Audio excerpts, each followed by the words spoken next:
Għaddew 60 meta fil-programm Time Stock il-Ministru tal-Enerġija u s-Saħħa Konrad Mizzi sfida lil viċi kap tal-Partit Nazzjonalista biex jagħmel bħalu u joqgħod għal tax audit. I declared everything. I subjected myself to tax audit. Jiena li qed ngħid qed nisfida l-Beppe Fenekadami hawnhekk. Għamel l-istess għal miljun euro li għandek. Għamilha l-istess. Ministru, kieku għedin il-qorti. Ma tagħmilix. Inti qed U żgur li ma tagħmilix. Kieku għedin il-qorti. U żgur li ma tagħmilix. Iżda sal-lum Beppe Fenekadami baqa' ma laqax din l-isfida.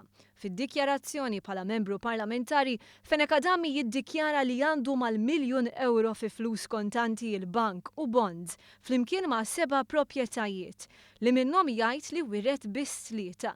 Mistoqsi għal darba 2 minn One News, Beppe Fenekadami għal li ġidu, partikolarment il-miljun euro, għamlu mix-xogħol. Għalfej ma tistax tiżgurani li bix-xogħol li għamilt bħala avukat u l-mara tiegħek bħala notar. Ettajd li iva. Jiena għadni kif weġibtek illi jiena fil-professjoni tiegħi li tistreċċja fuq għamilt taħħar kelli introjtu li niddikjara fil-dikjarazzjoni ta' Għax ma tweġibnix iva jew le.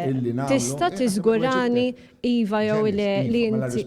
Iva, all right, issa kemm hija kredibbli, ġifieri kemm hija kredibbli li rnexxilek iddawwar miljun euro b'xogħol ta' avukat asli kieku kont top notch lawyer u biex jismu ma verità kemm hi kredibbli.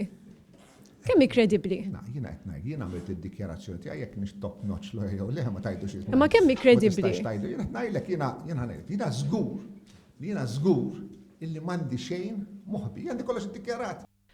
Iżda minkejja din id-dikjarazzjoni Beppe Fenekadami ma laqax l-isfida ta' Mizzi. Ħanara għalek kondu. Hija il-para. Mhuwiex kondu.